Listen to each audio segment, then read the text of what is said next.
Hello and welcome dear students to my channel Ma'am की पढ़ाई. I am your teacher Shubhi Malviya. Today we will study the first chapter, the Indian Constitution of the Civics, and this is our lecture 3rd. In previous lecture, students, we have studied about the fundamental duties, fundamental rights which has given by Constitution of India to the citizens. In this topic or in this lecture we will start from this topic, why do we need laws. देखिए, हमें laws की ज़रूरत क्यों होती है, क्यों हमारे कानून ने इतने सारे लॉज को बनाया हुआ है. So let's start to study. To prevent anti social and unacceptable behaviour, किसी भी तरह के बुरे व्यवहार जो कि एक्सेप्टेबल ना हो उसको रोकने के लिए हमें लॉज की ज़रूरत होती है. To regulate commercial and business transaction, किसी भी बिजनेस या किसी भी इकोनॉमी या कॉमर्स को रेगुलेट करने के लिए कुछ लॉज की ज़रूरत होती है, कुछ रूल एंड रेगुलेशंस की ज़रूरत होती है. To identify who should rightfully own property, हमारी प्रॉपर्टी किसकी है, किसको मिलनी चाहिए, ये भी हमें लॉज के थ्रू पता चलता है. To regulate family and personal relationships, sometimes कुछ फैमिलीज़ में कुछ डिस्प्यूट्स होते हैं तो उनको भी सॉल्व करने के लिए लॉज की ज़रूरत होती है.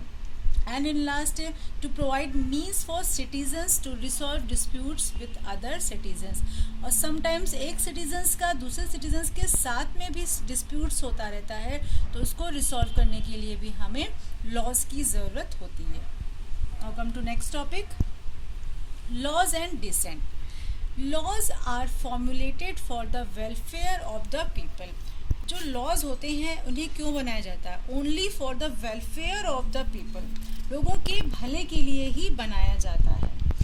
बट डिसेंट मीन्स होता है डिसएग्रीमेंट. लेकिन कभी कभी ऐसा भी होता है कि लोग कुछ लॉज को नहीं वेलकम करते हैं, नहीं एक्सेप्ट करते हैं. But sometimes a particular law is not welcome because a section of society does not approve it. कभी कभी सोसाइटी के का कोई एक सेक्शन होता है, वो कुछ लॉज को नहीं मानना चाहता है, उसका वेलकम नहीं करता है. That is called the dissent, means disagreement about the particular law. This give rise to spirit of dissent in case of laws. और यही होता है dissent, या इसी को dissent कहा जाता है in case of laws. Rule of law. अब रूल क्या होता है लॉ का? Thus the role of law will always prevail. Prevail means powerful. इस तरह से जो लॉ का रोल है वो हमेशा से पावरफुल रहता है.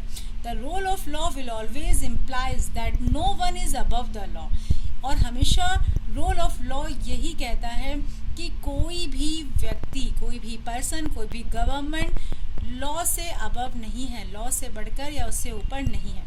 This is not only regulates the power of the government, ये केवल गवर्नमेंट की पावर को ही नहीं रेगुलेट करता है, संभालता है या उसको डिफाइन करता है, but also stresses that everyone is equal before the law. और साथ ही साथ में ये भी बताता है कि हर व्यक्ति लॉ के सामने इक्वल है, उसके सामने कोई भी पुअर या रिच नहीं है, कोई भी बहुत फेमस पर्सन नहीं है, या कोई भी एक कॉमन मैन नहीं है और एक कोई गवर्नमेंट या कोई बहुत बड़ा लीडर नहीं है.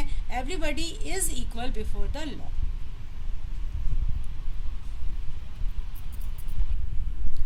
Students, this chapter is completed here. Students, if you have any questions, you can ask me through comment box. Stay tuned for next video and don't forget to like, share, comment and subscribe to my channel.